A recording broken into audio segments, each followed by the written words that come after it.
മുന്തിരിത്തോട്ടത്തിലെ കൃഷിക്കാരുടെ ഉപമ. അങ്ങനെയെങ്കിൽ മുന്തിരിത്തോട്ടത്തിൻ്റെ ഉടമസ്ഥൻ വരുമ്പോൾ അവൻ ആ കൃഷിക്കാരനോട് എന്തു ചെയ്യും? അവർ പറഞ്ഞു, അവൻ ആ ദുഷ്ടനെ നിഷ്ഠൂരമായി നശിപ്പിക്കുകയും യഥാകാലം ഫലം കൊടുക്കുന്ന മറ്റു കൃഷിക്കാരനെ മുന്തിരിത്തോട്ടത്തിൽ ഏൽപ്പിക്കുകയും ചെയ്യും. യേശു അവരോട് ചോദിച്ചു, പണിക്കാർ ഉപേക്ഷിച്ച് കളഞ്ഞ കല്ല തന്നെ മൂലക്കല്ലായി തീർന്നു. ഇത് കർത്താവിൻ്റെ പ്രവൃത്തിയാണ്. നമ്മുടെ ദൃഷ്ടിയിൽ ഇത് അത്ഭുതകരമായിരിക്കുന്നു എന്ന് വിശുദ്ധ ലിഖിതത്തിൽ നിങ്ങൾ വായിച്ചിട്ടില്ലേ? അത് കേട്ടുകൊണ്ട് ഞാൻ നിങ്ങളോട് പറയുന്നു, ദൈവരാജ്യം നിങ്ങളിൽ നിന്ന് എടുത്ത് ഫലം പുറപ്പെടുവിക്കുന്ന ജനതകൾക്ക് നൽകപ്പെടും. ഈ കല്ലിൽ വീഴുന്നവൻ തകർന്നു പോകും. അത് ആരുടെ മേൽ വീഴുന്നുവോ അവനെ അത് ധൂളിയാക്കും. പ്രധാന പുരോഹിതന്മാർ ഫരിസ്യരും അവൻ്റെ ഉപമ കേട്ടപ്പോൾ അവൻ തങ്ങളെപ്പറ്റി സംസാരിക്കുന്നത് എന്ന് മനസ്സിലാക്കി അവർ അവനെ പിടികൂടാൻ ശ്രമിച്ചുവെങ്കിലും ജനക്കൂട്ടത്തെ ഭയന്ന്, കാരണം ജനങ്ങൾ അവനെ പ്രവാചകനായി പരിഗണിച്ചിരുന്നു. എൻ്റെ സ്നേഹബഹുമാനമുള്ള ലിയോ 14 മാർപ്പാപ്പ, എൻ്റെ സ്നേഹബഹുമാനമുള്ള എല്ലാ സഭയിലെ പിതാക്കന്മാർ, സഭ ഒന്നായിരിക്കണം. ഒന്നായിരുന്നാൽ നമുക്ക് എല്ലാ വിജയങ്ങളും നമുക്ക് നേടാൻ പറ്റും. സമാധാനം, സന്തോഷം, സ്നേഹം, അതില്ലെങ്കിൽ ദൈവമില്ല. അത് വേണം നമുക്ക്. എൻ്റെ സ്നേഹബഹുമാനമുള്ള എല്ലാ നാട്ടിലെ എൻ്റെ മക്കളെ, എൻ്റെ സഹോദരി സഹോദരന്മാരെ, എല്ലാവരെയും വേണ്ടിയും നിങ്ങൾ സ്നേഹമായിരിക്കണോ? നിങ്ങൾക്ക് സമാധാനമുണ്ടോ? നിങ്ങൾക്ക് സന്തോഷമുണ്ടോ? നിങ്ങൾ ഹാപ്പി ആയിരിക്കണം. നിങ്ങളെല്ലാം സന്തോഷമായിരിക്കണം മക്കളെ. അമ്മ അതിനാണ് പ്രാർത്ഥിക്കണം. എൻ്റെ മക്കൾക്ക് സന്തോഷമായിരിക്കണം. നിങ്ങൾക്ക് സങ്കടവും ദുഃഖവും എല്ലാം ഉണ്ട്, അമ്മയ്ക്കറിയാം. അതെല്ലാം ഉണ്ടെങ്കിൽ തന്നെ ജീവിതം നല്ല രീതിയിൽ നമുക്ക് പോവുകയുള്ളൂ മക്കളെ. ഈ വചനത്തിൽ പറഞ്ഞതുപോലെ, ഈ വചനത്തിൽ നമ്മൾ കേട്ടറിഞ്ഞതുപോലെ എല്ലാം നമ്മൾ അറിയണമെങ്കിൽ വചനം സത്യമായ വചനമാണ് മക്കളെ. അമ്മയ്ക്ക് ഇതിലൊന്നും എഴുതി വെച്ചിട്ടൊന്നും നിങ്ങൾക്ക് പറഞ്ഞു തരാനില്ല. എല്ലാം മൂടി വെച്ചിരിക്കുകയാണ്. അപ്പോൾ സത്യമായ വചനമാണ് മക്കളെ. ഈ വചനത്തിൽ കൊടുത്തിക്കണമല്ല. അമ്മയെ ഈ തോട്ടത്തിൽ അമ്മയെ കൊല്ലാനൊക്കെ ഓടിക്കണം. ഇതെല്ലാം ഈ വചനത്തിലുള്ളത് സത്യമാണ്. അമ്മയെ എറിഞ്ഞിരുന്ന ഒരു കല്ലാണ്, മൂലക്കല്ല്. അമ്മയെ വേണ്ടാതെ ഉപേക്ഷിച്ചിരുന്നതാണ്. ജനിക്കുമ്പോഴേ, മാതാവിൻ്റെ ഉദരത്തിൽ ജനിച്ചപ്പോഴേ അമ്മയെ വേണ്ട എന്ന്, ഇവളെന്തിനു ജനിച്ചു? ഇവളെ കൊല്ലാമായിരുന്നു. 3 മക്കളും ആയപ്പോൾ, പെൺമക്കളായപ്പോൾ എൻ്റെ പപ്പ ഒരുപാട് അമ്മയാണ് കൊന്നത്. ജന്മം തന്ന എൻ്റെ അമ്മയാണ് കൊല കൊന്നത് എന്ന് വെച്ചാൽ 3 പെൺമക്കളായിപ്പോയെന്ന്. മക്കളെ, ഈ കല്ല് എറിഞ്ഞ കല്ലാണ്, മൂലക്കല്ലാണ്, ഉപേക്ഷിച്ചിരുന്ന കല്ലാണ് അമ്മ. പക്ഷെ അമ്മയിൽ പ്രവചനമുണ്ടായിരുന്നു, സത്യമുണ്ടായിരുന്നു. അതുകൊണ്ട് അമ്മ ഒരു പ്രവാചകയായിത്തീർന്നു. ആരെങ്കിലും അങ്ങനെ പറയാമോ? പെൺമക്കളെ കിട്ടിയാൽ? ഇനി പറയല്ലേ മക്കളെ, പെൺപിള്ളേരില്ല. ഭൂമിയിൽ അതൊരു ശാപമായിട്ടിരിക്കുകയാണ്. അമ്മ ജനിച്ചപ്പോൾ അമ്മയ്ക്ക് അനുഭവപ്പെട്ട വേദനയാണ്. 3 പെൺമക്കളായിപ്പോയി. പപ്പ സ്നേഹിച്ചോ? ഇല്ല. അവസാനം മരണക്കിടക്കയിലാണ് ഞാൻ വാരിപ്പിടിച്ചൊരു ഉമ്മ കൊടുത്തത്. അത്രയ്ക്ക് പപ്പയ്ക്ക് സ്നേഹം ഹൃദയത്തിൽ ഒളിപ്പിച്ചു വെച്ചിരുന്നു. അങ്ങനെയല്ല മക്കൾ കിട്ടിയാൽ നമ്മളെല്ലാം പ്രകടിപ്പിക്കണം. സ്നേഹം കൊടുത്താലേ സ്നേഹം തിരിച്ച് കിട്ടുകയുള്ളൂ. അപ്പോൾ അങ്ങനത്തെ ഒരു എറിഞ്ഞിരുന്ന ഒരു കല്ലാണ് അമ്മ, മൂലക്കല്ലായിട്ട്. ദൈവത്തിന് ഇഷ്ടമാണ് മക്കളെ. നമ്മൾ ആരുപേക്ഷിക്കണോ? ദൈവത്തിന് ഇഷ്ടം. അവരെയാണ് ഓരോട് ഇഷ്ടം. ഈ വചനത്തിൽ പറഞ്ഞതെല്ലാം സത്യമായിരുന്നു മക്കൾ. അമ്മയുടെ ജീവിതത്തിൽ കൂടെ കടന്നുപോയ ഓരോ വചനവും. മാതാവിൻ്റെ ഉദരത്തിൽ ജനിച്ചിറങ്ങുമ്പോഴേ അമ്മ കരയുകയായിരുന്നു. അവിടെ നിന്ന് ദൈവം അനുഗ്രഹിച്ചു. ഉദരത്തിൽ കിടന്നപ്പോൾ അനുഗ്രഹിച്ചു. പക്ഷേ വെളിയിൽ വന്നപ്പോൾ അമ്മയ്ക്ക് കണ്ണീരിൻ്റെയും ദുഃഖത്തിൻ്റെയും ഇങ്ങനെ ഒരു പപ്പയ്ക്കാണോ ഇങ്ങനെ ഒരു മകളെ കിട്ടിയതെന്ന് അമ്മ ജനിച്ചപ്പോഴേ ചോദിച്ചുകൊണ്ടിരുന്നു. വിദ്യാഭ്യാസം ഉണ്ടോ? ഇല്ലേ? അമ്മയ്ക്കില്ല. ഈ സങ്കടങ്ങൾ അമ്മേരെ നെഞ്ചിൽ തീയാൻ നിന്നു. അമ്മയ്ക്ക് ആരെങ്കിലും ഉണ്ടോ? ബന്ധുക്കളുണ്ടോ? ഇല്ല. എല്ലാവരെയും ഇത് 3 പെൺമക്കൾ ഇവർ സങ്കടപ്പെടും, കഷ്ടപ്പെടും എന്നൊക്കെ എല്ലാവരും പരിഹസിച്ചിരുന്നു. ജീവിതത്തിൽ വന്ന വേദനകൾ എല്ലാ മക്കളും എല്ലാവർക്കും വേദനകളുണ്ട് മക്കളെ. അതാണ് അമ്മ പറയാൻ കാരണം. അമ്മയെ ഉപേക്ഷിച്ചെന്ന കല്ലാണ്. പക്ഷെ അമ്മയ്ക്ക് ഫ്രണ്ട്സ് ഉണ്ടോ? ഒരു ഫ്രണ്ട്സേ ഉള്ളൂ. അമ്മ ഇന്നലെ അത് പോയി കണ്ടു. അത് നിങ്ങളോട് ഞാൻ കഥ ഇനിയിപ്പോൾ പറഞ്ഞു വരണുണ്ട്. ചില മക്കളെ, നിങ്ങളെല്ലാം ഇത് സത്യത്തിൻ്റെ കഥയാണ്. ഇത് അമ്മ പറയുന്ന സത്യത്തിൻ്റെ കഥയാണ്. ഈ കഥയെല്ലാം നിങ്ങൾ അറിയണം. എൻ്റെ ഗൾഫിൽ ഇരിക്കുന്ന മക്കൾ അറിയണം. എല്ലാ മക്കളും നാട് മൊത്തം അമ്മയുടെ യൂട്യൂബ് കാണണം. സത്യം അറിയണം. ഈ വചനമായ സത്യം, സ്നേഹം, ദൈവം നമ്മൾ സ്നേഹമാണ് എന്ന് നമ്മൾ അറിയണം. അമ്മയെ എറിഞ്ഞിരുന്ന കല്ല്, മൂലക്കല്ല്, അത് ദൈവത്തിന് ഇഷ്ടമാണ്. ഈ കല്ലിനെയാണ് അമ്മയ്ക്ക് ഇഷ്ടം. ഈ കല്ലിൽ ഇഷ്ടപ്പെട്ടതുകൊണ്ടാണ് ദൈവം പ്രവചനം അമ്മരെ തന്നത്. വൈദികരോട് ചേർന്ന് നിൽക്കാൻ കരുതി ഈ വചനം തന്നത്, ഈ പ്രവചനം തന്നത്. ഈ സുവിശേഷമൊക്കെ ദൈവം തരുന്നത് നമുക്ക് നമ്മുടെ ഹൃദയത്തിൽ നമ്മൾ സ്നേഹിക്കുമ്പോൾ നമുക്ക് ഓരോരോ അനുഗ്രഹങ്ങളായി തീരും മക്കളെ. വചനത്തെ സ്നേഹിക്കാം മക്കളെ. എല്ലാ മക്കളും പാവപ്പെട്ടവൻ്റെ കരുണയുടെ സഹായം വേറെ ഒരു വഴിയും ചെയ്യണ്ട, അമ്മ വഴി ചെയ്താൽ മതി. എന്ന് വെച്ചാൽ അത് സത്യസന്ധമായി വൈദികർക്ക് ഒന്നാം സ്ഥാനം കൊടുക്കണം. ഇന്നത്തെ കാലഘട്ടം വൈദികർക്ക് സ്ഥാനമാനങ്ങളില്ല, ഒരു വിലയില്ല. അതുകൊണ്ട് എല്ലാവരും അമ്മയിൽ കൂടി തന്ന് പിതാവിൽ കൂടെ ദൈവത്തിൽ കൂടി കൊടുക്കുവാൻ നമുക്ക് നമ്മളെ മനസ്സിടാകുമ്പോൾ നമ്മളെല്ലാം നല്ല മക്കളായി തീരും. നമ്മളെല്ലാം ദൈവത്തിൻ്റെ മടിയിൽ കിടക്കണ വ്യക്തികളായി തീരും. അല്ലെങ്കിൽ നമ്മൾ കിടക്കുമോ? ഇല്ല, നമുക്കും ദൈവത്തിൻ്റെ മടി കിടക്കണം. ആര് കിടന്നതല്ല, ലാസർ കിടന്നതുപോലെ. ഇന്നലെ അമ്മ പറഞ്ഞു, ലാസർ ദൈവത്തിൻ്റെ മടി കിടന്നു. നമുക്കും കിടക്കണമെങ്കിൽ നമ്മൾ എന്ത് ചെയ്യണം? ദൈവത്തിൽ കൂടി കൊടുക്കണം മക്കളായി തീരണം. അപ്പോൾ ഈ അമ്മയിൽ കൂടി നിങ്ങൾ സഹായം വേണം. പല സഹായങ്ങളും പല വഴികൾ പോകുന്നുണ്ട്. അങ്ങനെയല്ല നിങ്ങൾ ചെയ്യാനുള്ളത്. യൂട്യൂബ് വഴി കാണുന്ന എല്ലാ മക്കളും ഇത് പരസ്പരം യൂട്യൂബ് അങ്ങോട്ടും ഇങ്ങോട്ടും കൊടുക്കണം. കത്തോലിക്ക സഭയിൽ ഇങ്ങനെ ഒരു അമ്മ ഇറങ്ങിയിരിക്കുന്നു. അമ്മയെന്ന് പറഞ്ഞ് ഇങ്ങനെ നീ പ്രവചിയിലെന്ന് പറയാൻ എനിക്കാരും പറഞ്ഞു തന്നില്ല. അമ്മയ്ക്കൊന്നും അറിഞ്ഞുകൂടാ. അമ്മ എടുത്തുകൊണ്ട് ഓടി, ഇത് പഠിക്കാൻ കതി ഫോൺ എടുത്തുകൊണ്ട് എത്ര ദൂരം ഓടിയെന്ന് അമ്മയ്ക്ക് അറിയാവും. ഇതൊന്ന് നിങ്ങൾക്ക് ഇട്ട് തരുവാനും, ഇതൊന്ന് ലോകം മൊത്തം പോകുവാനും, ഇതൊന്ന് കാണുവാനും. അപ്പോൾ ദൈവത്തിന് ഇഷ്ടം. നീ ഇങ്ങനെയൊക്കെ ചെയ് എൻ്റെ ഉള്ളിലിരുന്ന് അത് പറയുകയായിരുന്നു. സത്യസന്ധമായി നീ ജനങ്ങൾക്ക് പറഞ്ഞു കൊടു. ഇതൊക്കെ എൻ്റെ ഉള്ളിലിരുന്ന് പറയാൻ. അപ്പം വൈദികർക്കും ദൈവത്തിനൊക്കെ ഒന്നാം സ്ഥാനം കൊടുക്കും. വൈദികർക്ക് കൂടി അത് കൊടുത്താലേ അവർക്കും അതിനൊരു വിലയുണ്ടാവും മക്കളെ, ഒരു സ്ഥാനമുണ്ടാവും, അവർക്കും ഒരു സ്നേഹമുണ്ടാവും. ദൈവം അവരെ നമ്മൾ സ്നേഹിച്ചേ പറ്റൂ. എൻ്റെ ചെല്ല മക്കളെ, കരുണയുടെ സഹായം എല്ലാം നിങ്ങൾ എന്ത് ചെയ്യണം? അമ്മ വഴി എല്ലാ മക്കളും ചെയ്യണം. എല്ലാ മക്കളും കരുണയുടെ വഴി അമ്മ വഴി ചെയ്യണം. പാവങ്ങൾക്ക് നീതി ന്യായവും വാങ്ങിച്ചു കൊടുക്കേണ്ടതുണ്ട്. എൻ്റെ ചെല്ല മക്കളെ, അമ്മ പറയണ ഈ വചനം സത്യമാണ്. സത്യത്തിൻ്റെ വചനം ഓരോന്നും നമ്മളെ ഹൃദയത്തിലെടുക്കുമ്പോൾ നമുക്ക് അത് സത്യമായിട്ട് എൻ്റെ ഗൾഫിലിരിക്കണേ എൻ്റെ മക്കളെ, നിങ്ങളെല്ലാം സന്തോഷമായിരിക്കണേ. നിങ്ങൾക്കൊന്നും ഒരു കുഴപ്പമില്ല. അമ്മ പ്രാർത്ഥിച്ചിരുന്നു അല്ലേ? എങ്ങനെ പ്രാർത്ഥിച്ചു? ഗൾഫിലിരിക്കണ മക്കൾക്ക് ഒരു കുഴപ്പമില്ല, എൻ്റെ ഉയരിനെ വേണമെങ്കിൽ എടുത്തോന്ന് അമ്മ പ്രാർത്ഥിച്ചു. അത് കുറച്ച് പേരെങ്കിലും കണ്ടു കാണും. ഈ യൂട്യൂബിൽ ഞാൻ ഇട്ടതാണ്. ആരെങ്കിലുമൊക്കെ കയ്യിൽ അതൊക്കെ വന്നതാണ്. എൻ്റെ ജീവൻ എടുത്തിട്ട് നിങ്ങൾക്ക് ജീവനെ തരാൻ അമ്മ പ്രാർത്ഥിച്ചു. പക്ഷേ അത് ദൈവം കേട്ടു മക്കളെ, അത് ദൈവം കേട്ടു. അമ്മ ഇന്നലെ എൻ്റെ വീട്ടിൽ പോയി, നെടുവാമലയിൽ പോയി പാറശാലയിൽ പോയി ഇങ്ങനെയൊക്കെ പോയിട്ട് വരികയായിരുന്നു. വരുമ്പോൾ അമ്മയെ കണ്ടു. എനിക്ക് വേറെ ആരെങ്കിലും ഉണ്ടോ? എൻ്റെ ഫ്രണ്ടിനെ കണ്ടു. അവിടെ നിന്ന് എനിക്കൊരു ഫ്രണ്ടേ ഉള്ളൂ. എനിക്ക് ആരും ബന്ധുക്കളുണ്ടോ? ഇല്ല, എനിക്ക് അമ്മയും എൻ്റെ ഒരു ഫ്രണ്ടേ ഉള്ളൂ. ഇങ്ങനെ ഞാൻ കണ്ടിട്ട് സംസാരിച്ചു. എൻ്റെ ഫ്രണ്ടിൻ്റെ കൂടെ സംസാരിച്ചു. ഒരു 90 വയസ്സായ ഒരു ഫ്രണ്ട്. അപ്പോൾ ഞാൻ പറഞ്ഞു, എൻ്റെ കൂടെ സംസാരിച്ചത് എന്താണെന്ന് അറിയണോ?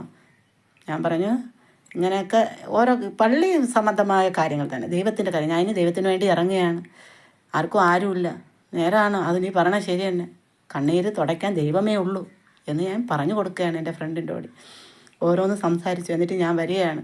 എന്നിട്ട് ഒരു 1:30-2 മണി ഇരിക്കും മക്കളെ ബസ്സിൽ നിന്ന്. നെടുവാമ്പളയിൽ നിന്ന് വെള്ളറുടെ ബസ്സിലാണ് ഞാൻ കയറണത്. കയറിയിട്ട് ഞാൻ എന്ത് ചെയ്തു, അവിടെ ഓരോ മക്കൾക്ക് സ്കൂളിൽ പഠിക്കുന്ന വിദ്യാഭ്യാസം, ആ മക്കൾക്കൊക്കെ ടെൻഷനാണ് അപ്പോൾ ആ പിള്ളേരൊക്കെ കണ്ടു. അവർക്കൊക്കെ ആ വണ്ടി ഇരുന്ന് എല്ലാവർക്കും വേണ്ടി പ്രാർത്ഥിച്ചുകൊണ്ടിരിക്കുകയാണെന്ന് വെച്ചാൽ എല്ലാവർക്കും നല്ല സുഖം കിട്ടണം. എല്ലാവരും എൻ്റെ മക്കളാണ്. അപ്പോൾ അങ്ങനെ വരുമ്പോൾ ആ ബസ്സിൽ കയറി വരികയാണ്, വെള്ളറുടെ ബസ്. വെള്ളറുടയിൽ വണ്ടി ഓടിച്ച് ഇന്നലത്തെ വണ്ടി ഓടിച്ച് വന്ന ആ ഡ്രൈവർ കണ്ടതാണ്, കാഴ്ചയാണ്. അപ്പോൾ ആ ബസ്സിൽ ഞാൻ വരികയാണ്. ഇറങ്ങുമ്പോൾ എല്ലാവരും ചാടി ഇറങ്ങി. നിർത്തിയത് എവിടെയെന്ന് അറിയണോ നിങ്ങൾക്ക്? അല്ലെങ്കിൽ കാരക്കുണം ആശുപത്രി നട ടിക്കറ്റ് എടുത്താൽ ശകലം മുമ്പോട്ട് ഇറങ്ങും. ഒരു കാരക്കുണത്തിൽ നിന്ന് ഒരു വളവുണ്ട്, വണ്ടികളൊക്കെ പോവാം. അപ്പോൾ അത് കാരക്കുണം പഞ്ചായത്തിൻ്റെ അവിടെയാണ് നിർത്തിയത്. കൊണ്ടുവന്ന് ഇനി താഴെയാണ് പിടിച്ചത്, വണ്ടി ചവിട്ടിയത്. അപ്പോഴും എന്ത് ചെയ്ത്, പെട്ടെന്ന് ആളുകളെല്ലാം മുമ്പായിരുന്നവരെല്ലാം ചാടി ഇറങ്ങി. ഞാൻ ഇത്തിരി കൂടെ മുമ്പ് നിർത്തുമെന്ന് പറഞ്ഞിട്ട് അവിടെ വെയിറ്റ് ചെയ്യായിരുന്നു. അപ്പോൾ ഇറങ്ങി. അപ്പോൾ ഞാൻ ഇനി വരുമ്പോൾ ഇന്ന് കുറച്ച് വയസ്സായ അമ്മച്ചിയും ഒരു അപ്പച്ചിയും ഒക്കെ ഇങ്ങനെ കയറുകയാണ്. അപ്പോൾ അവരെ ഇടിച്ചിട്ടിട്ട് നമുക്ക് ഇറങ്ങാൻ പറ്റും? ഒരിക്കലും ഇറങ്ങാൻ പറ്റില്ല. അപ്പോൾ ഡ്രൈവർ ഒന്ന് കണ്ണ് കാണിച്ച് അവിടെ നിൽക്കാൻ പറയും. ഞാനും അല്ലെങ്കിലും ഇറങ്ങൂല, നിൽക്കുമായിരുന്നു. എന്നെ കൊണ്ടുപോയാലും കുഴപ്പമില്ല, എവിടെ കൊണ്ടുപോകും, വെള്ളറുടയിലല്ലേ കൊണ്ടുവരാൻ നിർത്തും. അങ്ങനെ ഞാൻ നിൽക്കുക, വെയിറ്റ് ചെയ്ത് നിന്നപ്പോൾ എന്തെങ്കിലും അവരെല്ലാം കയറാൻ ബുദ്ധിമുട്ടുന്നു. കാലൊക്കെ വയ്യ. എനിക്കറിയാം, എൻ്റെ അമ്മ വയസ്സായ അമ്മ ഉള്ളതുകൊണ്ട് നമുക്കറിയാം അവരെ കാലൊന്നും മടങ്ങൂല. അവർ വയസ്സാവുന്നവർക്ക് അവർക്ക് കൈയും കാലും ഒക്കെ ആരോഗ്യമില്ല. അവർ പതുക്കെ കയറുകയാണ്. കയറിയിട്ട് ഞാൻ ഇറങ്ങുമ്പം കാലെടുത്ത് വയ്ക്കാൻ നോക്കുമ്പോൾ മക്കളെ ഇറങ്ങണ വാക്കിൽ ആരെങ്കിലും വണ്ടി പോകുമോ? പക്ഷേ പ്രതീക്ഷിക്കാതെ ഒരു ബൈക്ക് സ്പീഡിൽ കച്ചിപ്പാറിന് അമ്മയെ ഇടിച്ച് തള്ളിയിടുമായിരുന്നു. അത് ആ ഡ്രൈവർ കണ്ടു. അപ്പോൾ അമ്പരന്ന് പോയി. അമ്പരന്ന് അതിശയപ്പെട്ടു. ആളിറങ്ങിക്കൊണ്ടും കയറിക്കൊണ്ടിരിക്കുന്ന സൈഡേ വണ്ടി പോവുകയാണ്. എൻ്റെ പൊന്നെ, അമ്മേരെ ചങ്കിടി. അമ്മ ഉടനെ അവിടെ നിന്നുകൊണ്ട് ആരോടെയും പറഞ്ഞില്ല. പക്ഷേ ഹൃദയത്തിൽ കൈവച്ച് അമ്മ പ്രാർത്ഥിച്ചു. എന്ന് വെച്ചാൽ എൻ്റെ ജീവൻ എടുത്തിട്ടാണ് നിങ്ങളെ ജീവന് വേണ്ടി അമ്മ പ്രാർത്ഥിച്ചത്. എൻ്റെ ജീവനെ എടുക്കാൻ കറങ്ങുകയാണ് ദൈവം. നീ അങ്ങനെ എന്തിനു പ്രാർത്ഥിച്ചു? ഞാൻ ഇങ്ങനെ പ്രാർത്ഥിക്കൂലെന്ന് ഞാൻ പറഞ്ഞതാണ് മക്കളെ. പക്ഷേ എൻ്റെ മക്കൾക്ക് വേണ്ടി, എൻ്റെ നാടിന് വേണ്ടി ഞാൻ പിന്നെയും ബലിയാകുകയാണ് മക്കളെ. അമ്മ ബലിയാകുകയാണ്. അമ്മ മരിക്കുമോ? അമ്മയെ പരീക്ഷിക്കുകയാണ് ദൈവം. ഇവളെങ്ങനെയല്ലേ പ്രാർത്ഥിച്ചത്? ഇവളെ ജീവനെ എടുക്കാം എന്ന് ദൈവം പരീക്ഷിക്കുകയാണ്. എൻ്റെ കൂടെ ദൈവമേ ഉള്ളൂ, എനിക്ക് മനുഷ്യരുണ്ടോ? ഇല്ല.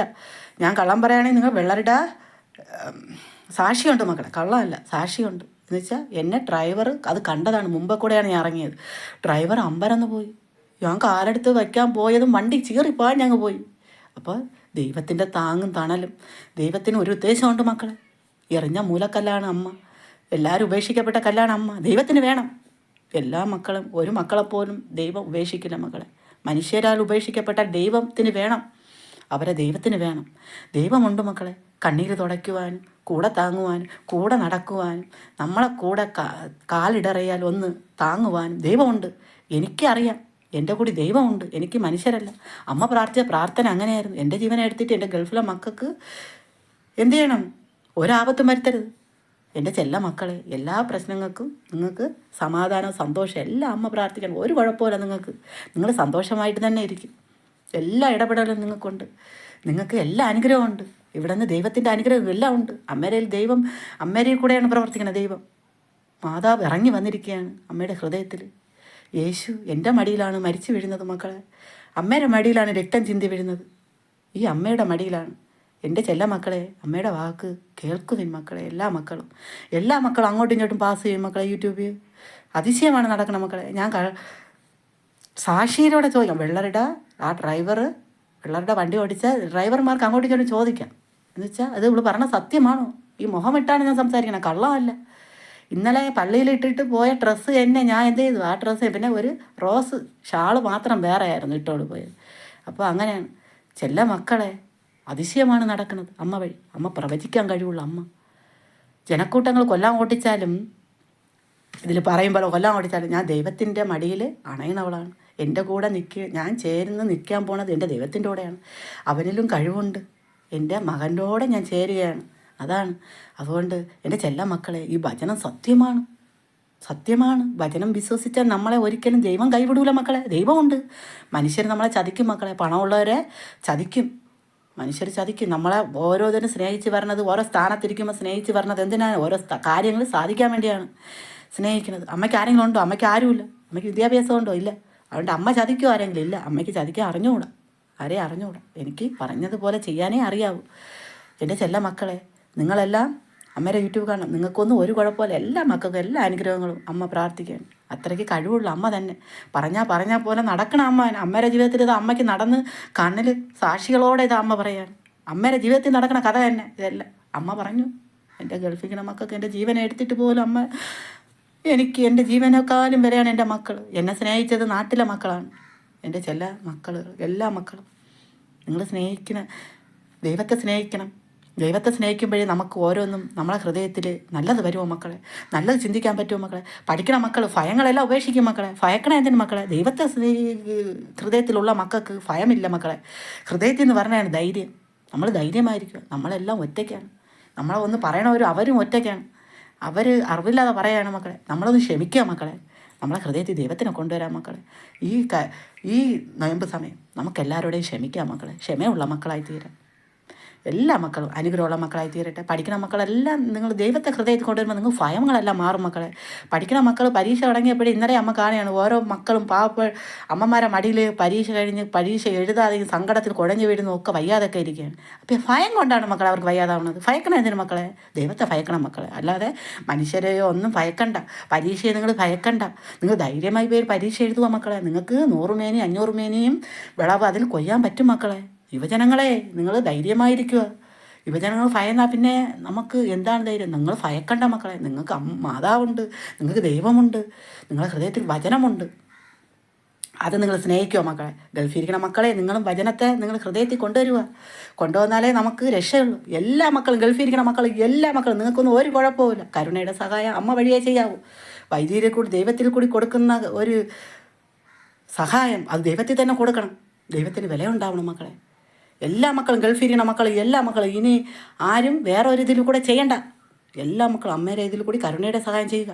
എത്രയും പെട്ടെന്ന് ചെയ്യുക. അമ്മയെ വിരട്ടുകയാണ്. നിങ്ങളുണ്ടെങ്കിൽ അമ്മയ്ക്ക് ഭയമുണ്ടോ?